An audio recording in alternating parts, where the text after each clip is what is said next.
of his caliber that I've ever met, and put two of us together on stage playing guitar, and it's basically free reign. Wow. Dead on Time would have been a good song to put on this album, though. Dead on Time would have been great. That'd be good. Except for Metallica did a Queen song. Yeah, Stone Cold Crazy. Stone Cold Crazy. Yeah.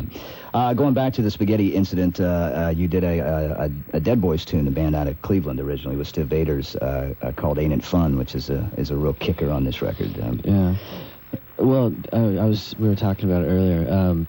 That's the lyrics to that song pretty much sum up where we come from as a band, like especially on the surface. Or things that we've been through, stupid mistakes we've made.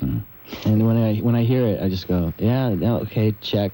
Yeah, that's right. It was also a tribute to Stiv, and Mike Monroe, who guest sings on the song from the band Hanoi Rocks, was a really good friend of Stiv's, and he turned me on to a bunch of Dead Boy stuff. I already knew the song, and it was the song I liked, and then he got me all these tapes and things, and then I was like, well, why don't we just play it? And it was kind of like a tribute for him, because it was really hard on Mike and other people in his life when Stiv did pass away. Ain't It Fun? Guns N' Roses. Conchita. Ain't It Fun? From Guns N' Roses off the Spaghetti Incident. You quoted that line at, I think it was on the liner notes to Use Your Illusion 1, right at the end of everything. It just, Ain't It Fun, Stiv Bators. So. Yeah, that's why it was on the end of Use Your Illusion. It's kind of like a little hint, because we did that on the first album, too. We gave a hint from You Could Be Mine. Right. Yeah, a lot of people have been talking over the last couple of years about the way that Use Your Illusion sounded, and how it was like a different kind of direction for us. And I'm going, no, it wasn't. We do it whatever. And we recorded this stuff, which is really raw. And they go, oh, that's a great departure. And I'm like, we did that one. We did it at the same time. It's just different songs. Right. We're going back to the phones now. Albany, Georgia is where we're headed. Kelly's listening to us on Rock 104 in Tallahassee, Florida. Kelly, you're on with Axl and Slash. Hey, Axl. Hey, Slash. How's it going? Hey, it's going great. I've been a fan for quite some time now, and I really love you guys. Oh. I heard that y'all were making a home video explaining the trilogy and other past videos. I was just wondering what all it contained and when it would be released. That's expensive. Well, we released a making of for Don't Cry and one for November Rain, and we're making one for Estranged. Actually, Estranged isn't in some ways a part of the trilogy. It's more like part 4. Part 3 was a mutual self-destruction of the couple that was in November Rain. And, well, someone had other plans, and we were in a position where something we had worked on for 5 years had to be rewritten to kind of transcend it. So it's a video about transcendence of a real-life situation that didn't have a whole lot to do with the story that was intended. And actually, I'm kind of glad we made this video instead of the one we were going to make. To know about the story that was in November Rain, you'll have to wait on Dell's book, and it's a story called Without You. Cool. Look forward to that. Thanks for the question. The Language of Fear. Philadelphia is where we're off to. 94 YSP is the station. And Phil, you're on Rockline with Axl and Slash. Hey, what's up, guys? Hey, Phil. What was the inspiration behind Civil War, and how did it end up on the Benefit album, Nobody Shout? It ended up on the Benefit album because Tom Petty called me and asked me, which was really weird, asked me if George Harrison could call me.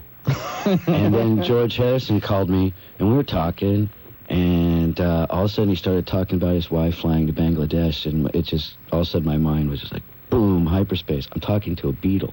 Wow. And he was being very Beatle-esque, talking about Bangladesh. Yeah, of course. It was pretty wild. They asked for the song, and the inspiration was a friend wanted me to write a song about just how crazy the world is and certain things. And I just thought it was an interesting subject, and just Slash had this music, and it exactly fit what I had written. Yeah, that was on the... There's something very unnerving about having George Harrison around, let me tell you. I can imagine. He came to my house once, and I was with his kid, and I was like, oh. And I should have brought the picture with me that he left, this Indian picture. It's hilarious. Wow. But it meant a lot to him to leave it. It's funny. Plus, I was trying to be the fifth Wilbury, so... Fifth Will, that's right. Yeah, there you go. I was working. All right, Phil, thanks for the call. It's time to start sending in your postcards for your chance to win one of our brand new 1994 edition Rockline AT&T calendars signed by the guests that appear on the show during the month of January. 94 calendars feature a new design that includes the glimpse of our spacious, beautiful Hollywood Rockline studios, to which we are ensconced. They are big, aren't they? To be eligible to win one of these highly coveted calendars, simply put your name, address, and the station you're listening to right now on a postcard and mail it to 1994 Rockline Calendar, P.O. Box 4383, Hollywood, California, 90078. The 94 Rockline calendars are brought to you, as always, by AT&T. We help put your world within reach. Back with more from Guns N' Roses in just a minute. Welcome back, everybody. By the way, everybody who gets on the air tonight with either Axl or Slash from Guns N' Roses will receive an autographed copy of the Spaghetti Incident, courtesy of Geffen Records. And we actually signed them. Yeah, and I was here to witness it.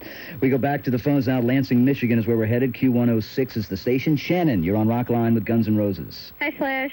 Hey. Hey, Axl. I almost love you. Almost. Almost. Well, I don't know you in person, so. Don't love me. People that do it usually cost me lawsuits. Well, I won't do that. How depressing. No. I don't want to be loved. What's your question, Shannon? I just wanted to know in what musical direction maybe we can expect our next CD or CDs may go. I'm about to hear tonight. Yeah, no, that's too much pressure. As far as musical direction with the band really has to do with what the band, what we do as a group or as an organization of people. The 6 of us constitute. And then I throw in the wrench. Yeah. No, I mean, it's really simple, and it's a lot less complicated than most of the public thinks. Okay, how about compared to Illusions, the direction will be a shorter direction. Shorter. There you go. Well, that gives us a hint. Shannon, thanks for the call. Sarah, that was no answer. It was close enough. It'll be what we think is good at the present. That's all. Well, it's been 3 years almost since the last original material. Yeah, but we weren't dicking around. We did tour for 2.5 of those. Well, that's true. Just to set that straight. Yeah, you did have a real job. You're getting defensive. Sarah's in Woodstock, Connecticut, listening to 107.3 WAAF in Boston, Massachusetts. Sarah, you have a question for Axl or Slash? Yeah, actually both of them, whoever wants to answer it. I'd like to know what you guys like to do on your spare time when you're not in the studio recording. Slash feeds snakes. You have quite a pet collection. Yeah, I don't know if you call them pets, but... To tell you the truth, I most of the time I spend, as far as free time, is just working with gun stuff. It's a never-ending thing. He would say the same thing. It's like it's like we there's no real split between business and personal things, so it's still Guns N' Roses. I mean, I don't know when we'll go out again. We're aiming at 96, and we'll probably be doing a lot of recording and trying to put a lot of things out between now and then. Yeah. But we're still trying to move ahead and just keep this moving as hard as we can. Yeah. So there's not really a whole lot of free time. I mean, now and then you kick back, watch a movie or something. But other than that, it's just trying to keep your life together. Yeah. And people from taking it away. There hasn't been any nude horseback riding or... No, none of that, huh? Damn, really? I'm really working on my boogie boarding style. Sarah, thanks for the call. We were talking about George Harrison earlier, and... Sorry, we're a drag. And we're going to play the Paul McCartney tune, Live and Let Die, that you recorded. And it's funny because you were talking about Axl when you met Paul, and he came up and it's like some guy goes, "Are you gonna get another tattoo, mate?" And I wasn't feeling very good, and I just kind of thought, "Oh, great, another." Okay, jerk. I'll use that word. And I look up and it's Paul McCartney. He was like, "No way." And I was like, "You look pretty relaxed." And he was like, "Up until about 2 minutes before the show." Wow. Then it hits. There it is, Guns N' Roses. This from Use Your Illusion 1, Live and Let Die.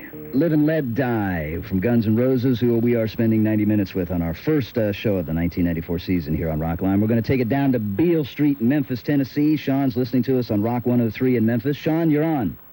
Hey. Hey, Sean. Hey, Sean. Hey, man, I'm tripping here. Okay. Literally? Are you literally? My question's for Slash. I was wondering what kind of an influence Joe Perry had on you. Oh, in the days when I really started playing guitar and getting into that whole thing, amongst other guitar players, Aerosmith and Joe Perry and Brad Whitford were a definite influence. Cause they're just the coolest, most screwed up band in the world. You know, it gave me a path to follow, no matter how wandering it might be. And they're still here to tell the tale, man. Yeah. They love to tell you about it. I bet. Thanks, Sean, for the call. We're going to talk to Wheezy. Wheezy is in Austin, Texas, listening to KLBJ FM 94. Wheezy, you're on with Axl and Slash. Hey, what's up, guys? Hey, what's up, Holmes? Listen, man, the spaghetti incident.